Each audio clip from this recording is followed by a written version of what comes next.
What up YouTube? This video is taken on this Friday afternoon, April 19th, 2024. Time right now is 1:18 p.m. And I thought I would do a little update video on the seawall project. If you watched the first part of the video, I have changed a lot of things from, well, not a lot of things, but I'm kind of doing things differently than what I showcased in that video. So I thought I would make a video showing how I'm actually doing the seawall project. In case you guys didn't know, I'm on a canal here. Oh yeah, and this is fresh water, by the way.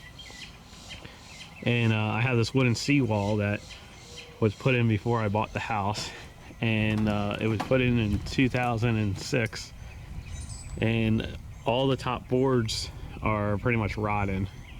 So I want to try to shore everything up, and a lot of these 6x6s are eating up at the top, which you'll probably see later in this video. So I'm replacing the wood on the top. I'm also replacing this header board that runs alongside that is all rotten too. And I'm sistering 2x6s, which is a change I made from that other video. I was able to find ground contact pressure treated 2x6s, which in the last video I wasn't able to find, but I was able to find them at Home Depot. Lowe's didn't have them. So I'm using 2x6s to sister in the 6x6s, so I have something nice and solid to screw the top board to, which are 2x10s. And I'm halfway done, as you can see. This section right here was a hard section to do, but I got it done. And there's like a double seawall right here. There's like two seawalls right here, which that was surprising. So I don't know what the backstory behind that is. Like, every once in a while I had to cut this pipe, and I still need to notch out that 2x10 and then put the pipe back in. But every once in a while it seems like I had to add soil here. But the wood that is right there is not the actual seawall. That's the first seawall. There's another seawall on the other side. So that kind of threw me for a loop. But the hardest part so far was going around the cypress tree. These roots from this cypress tree really bowed the seawall out. And I had a real hard time shoving that header board down in there with it bowed out. But I managed to do it. I don't know how I was able to do it. I almost thought about giving up at one point, because it was like, I don't know how I'm going to be able to do this, but I managed to do it. And but yeah, so far so good. I've been doing like little sections at a time. This next section, which I'm about to start today, I don't know how far I'm going to go down, but I'm going to go down multiple lengths. And another thing is, since I've been treating the wood, I kind of wait in between treating the wood and installing it. So I'm gonna pretty much tear this up, take measurements, cut a whole bunch of wood today, treat it, and then tomorrow I plan on actually installing it. So we'll get into it.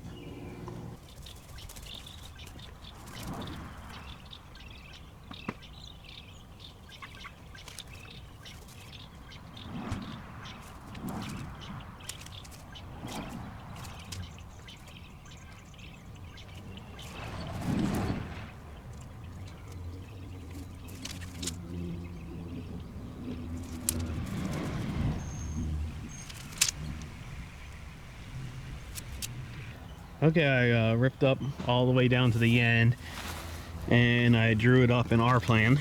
And our plan served me good for this project so far, but I haven't really scaled this project up to do it so many cuts in one long stretch. So hopefully our plan will be scalable and I won't get messed up. So basically, I measured the distance between the header boards, which is the 2x, so like that 72 is the header board that goes between the two posts, which is that 2x8 that runs vertically.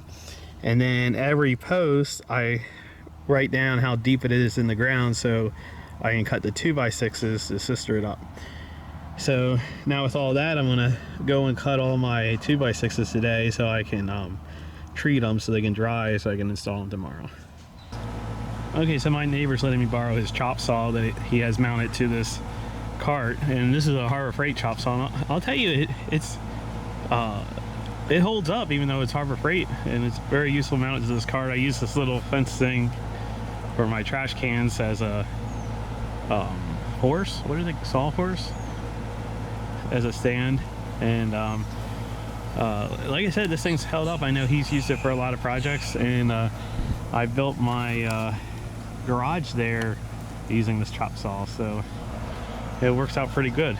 So I have the 2x6 there that I'm going to use to sister up the 6x6s, and I'm just going to go down the line and start cutting them the lengths that I measured.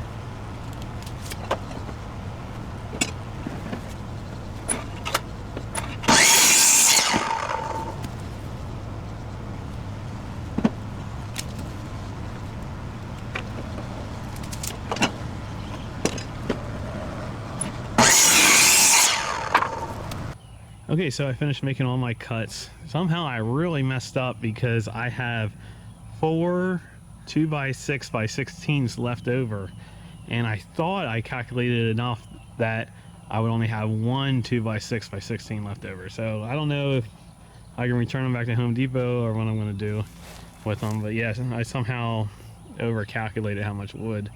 So anyway, after I make a cut, I give it a number.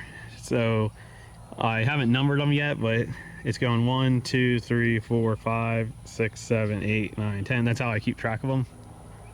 Now what I got to do is I got to pre-drill the 45s into these woods so they don't split, and I'll show you how I do that.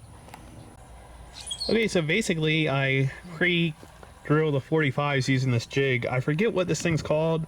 I think it's a pocket corner, if I do recall. So I'm actually using it for something a little different than what it's supposed to be used, but for what I'm using for it, it works out good.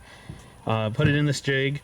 I mark 2.5 and 5.5 inches. So I put 2 screws into the, this is so I can put screws into the 2x8 vertical header boards.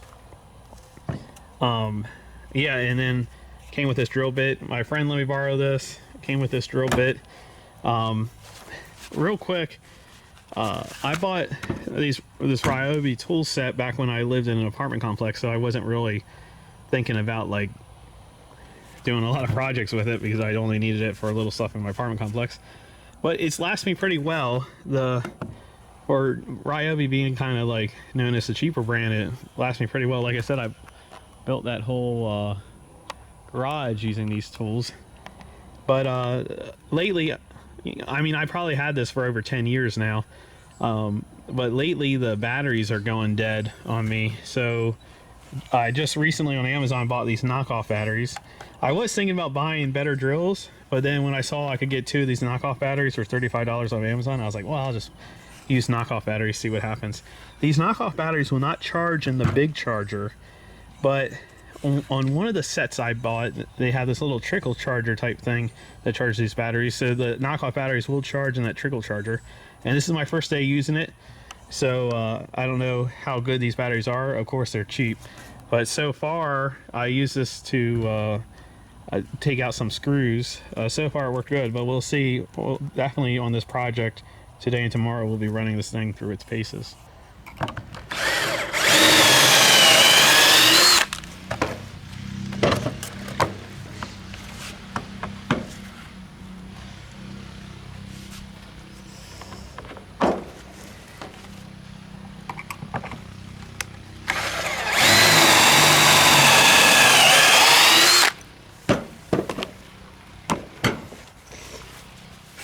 So one thing I have found is it does matter what side of the jig you put it in based off what side of the post it's being sistered to. But I found once you get the first one figured out, you just alternate back and forth and you'll be good.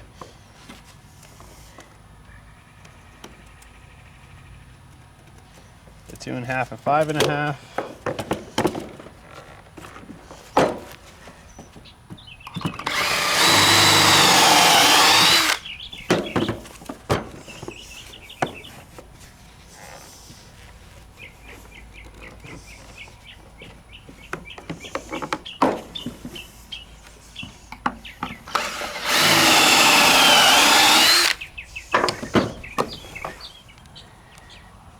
And that's what it does, and this board's ready to get treated. Okay, so I'm going to go and treat all my cuts with this copper green wood preservative.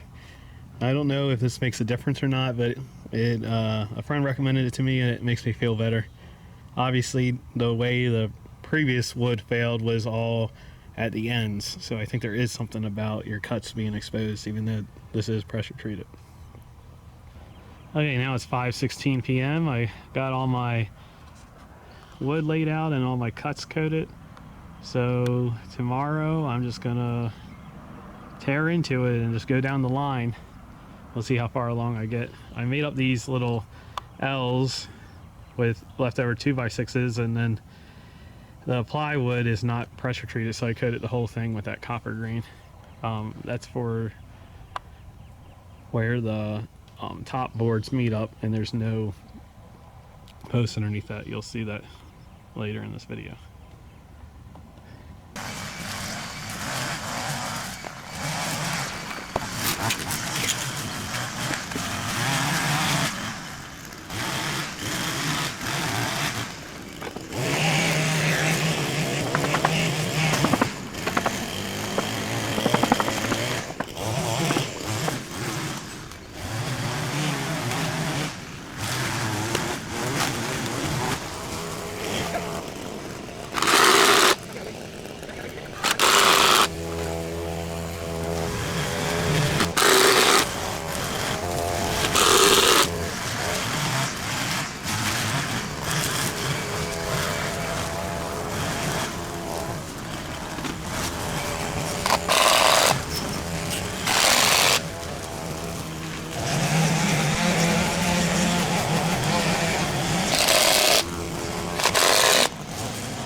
Okay, got all the header boards in. I did struggle probably right around here, and sure enough, there was a tree stump in the ground right in the water that the whole time I've been here I've never noticed that there was a tree stump there. So there must have been another cypress tree around there, but of course the wall was all bowed out there. And oh, a bird's coming to inspect my work. It's funny, I was just over in that corner. But yeah, I got all the boards in. You know, I was thinking to myself, I would say like 70% of the boards came in with little struggle, and then 30% I struggled with, which you always remember the ones that you struggle with. But I was thinking that, I mean, I did this right in time, because if there was a board that was so, or a section of the wall that was so bowed out I couldn't put a board in, I don't know how I would fix it, except for having to dig up the whole backside of the wall to try to push the wall back in. So I did this project just in time because I was able to get all those boards in. So, oh yeah, and it's a beautiful day here today, this Saturday morning. And it was real relaxing working in the shade here in the morning. But now I'm gonna go and just start cutting those 2x10s and install them down the line. I'm just going to do one at a time and completely install it to the other one, because that way I can do my measurements and butt up against. And the same pattern that they had of how long the boards were, you know, some boards are real long, some aren't. I'm just going to follow that same pattern. I don't know if they had a method to the madness about that, but I'm just going to follow the same pattern. Oh yeah, and I'm going to put flashing tape over top of these poles. I'll show you that. Oh yeah, and the gators took a hit. At the very end, I was jumping back up out of the water and I snatched it. And I was like, man, these things serve me well, man. But yeah, one little rip. I don't know if I can fix that or not. You know, at least I have like knee-high boots, I guess. Okay, I don't know if it's worth it or not, but I noticed some of these poles had flashing tape on top of them, so I'm going to put flashing tape back on top of them. You know, if I was doing this brand new and these poles weren't rotted out, I'd probably get some kind of tar to on top of them. But I don't know if this is going to make a difference, but it makes me feel better. And when I was tearing up some parts of the wall, they had flashing tape ran all the way across these boards, but those boards were just as rotted out as the ones that didn't have flashing tape. So it didn't seem to make a difference when it came to there. But I don't know, you know, the wood grain is exposed on this cut, so that's why I'm doing it.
Okay, of course I'm on the home stretch, and then I ran out of something, so I had to make a Lowe's run. So ran out of flasking tape, so I got another roll. That should do me. I should have everything to finish. I was a little concerned that I might not have enough screws, so I went out and I just bought a thing of screws from Home Depot. And I realized that I didn't mention in this video what screw I'm using. So if you watch the video I made last month, I was really narrow-minded about wanting stainless steel screws, but it was brought to my attention that stainless steel screws probably wasn't the best for the job. A screw that could, what do they call these, power lags, to have compression, it would be better. So you can get these at Lowe's. They said they're high HCR. Uh-oh. Are these not HCR?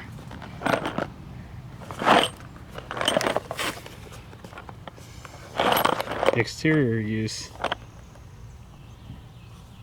So anyway, these, which came out of this box, are HCR, high corrosion resistance. This one doesn't have HCR on it. Maybe that was just some marketing gimmick. But anyway, this was $30 for 50. On the internet, I got this bucket of 500 for 120 to my door. And these are what they look like, 3-inch. So I bought this just in case I run out of those, I can keep this project going to finish today. But yeah, that's the screw I've been using. So we only have the final 3 boards to lay down. So we only have the final 3 boards to lay down. 2 16-footers, which the last one I'll have to cut, and then the one that goes in towards the land there is just a 12-foot that I don't have to cut. Okay, we are officially finished. And I set up the corner exactly how I tore it apart. I'm not a big fan of how this corner came out, especially on the other side. I'll show you that. But that's the way I tore it apart. I guess the official test is to see if I can walk down the whole seawall. I'm actually 8 pounds lighter from when I first started this project last month. Oh yeah, this is one part that I was a little leery about. The top board comes out real far away from the header board. You see how the header board is right there on the corner? But I had to do it that way in order to keep the top board over top of the poles. So the poles on this section of the seawall are leaned out. So, you know, it's not a brand new seawall, this is just a patch job, so it's not perfectly straight, as you can tell. But I'm guessing it was straight when it was new. It's just over the years of it settling. It's rock solid.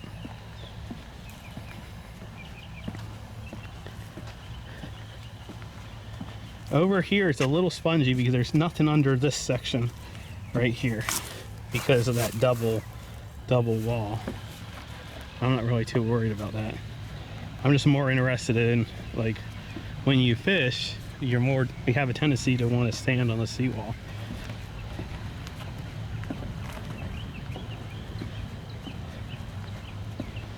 See, and this is the other corner. You see it's crooked, but in order to keep this, I tried to move this board to be 90 degrees off of, perpendicular off of this board, but it didn't look right coming down this wall because of the way the wall is. So that's just the way it is. And bird already stained the seawall.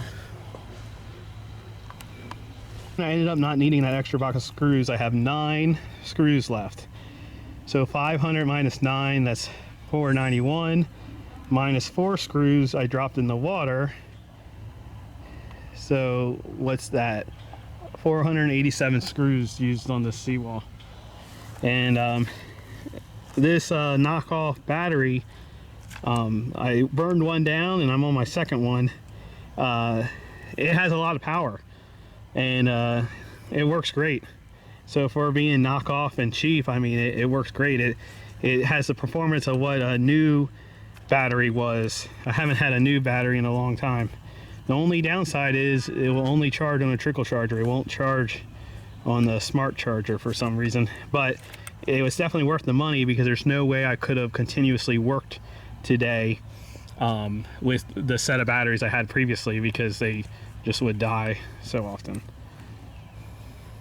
Okay, here's all the extra lumber. I still don't know how I managed to have 4 leftover 2x6x16s, but I do.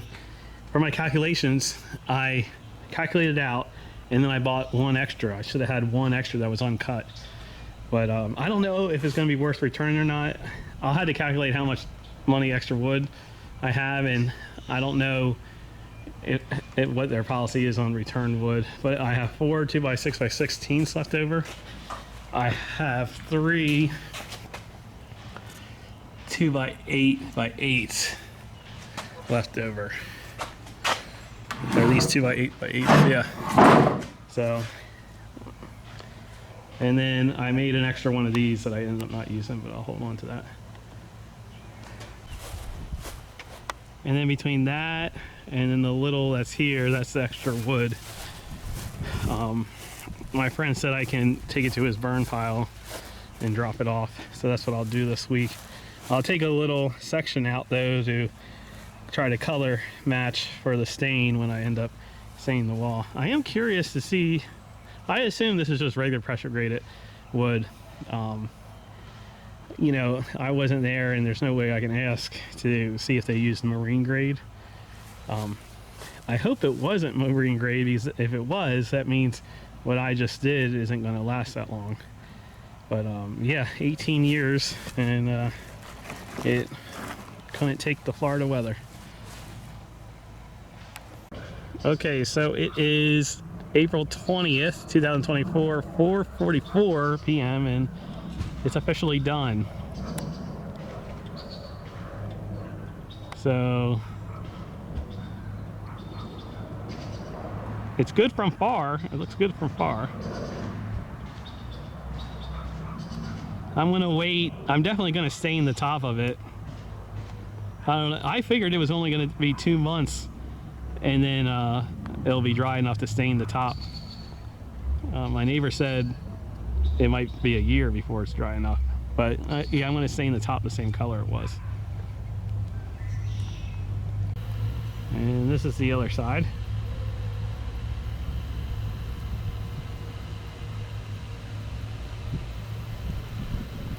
It's funny, my neighbors were giving me a hard time because it's mating season right now, so it kind of drives the alligators out. And they saw like a 6 to 8 foot alligator on that bank right there last week, but I personally haven't seen it. So they sent me a photo of it, told me to watch out, but I told them that they need to send that alligator a photo of me and tell that alligator to watch out. But yeah, for me not knowing what I'm doing, it turned out pretty good. I guess my next project will be to figure out why the boat motor stopped working. Always something. And I like keeping the boat where I usually keep it there. So what I'm going to do is I'm going to go and try to find some hard rubber boat bumpers and actually screw it to the 2x10 all the way down, because I had a problem with the buoys with the front hitting the seawall, that with the water level constantly changing, the buoys wouldn't protect the seawall. So I'm going to do that. See, I was looking around, I did find like these like 3-inch wide rubber strips that are made for docks as a bumper, so I think that would screw up nicely alongside those 2x10s. But anyway, that's the project. I finished it a lot faster than what I thought it was going to take, but I really was able to knock out quite a bit today, which the only reason I was able to knock out quite a bit today was because I had practice on the other side of the seawall, like figuring out how to put everything together. So tell me what you think. I'll see you guys on the next one.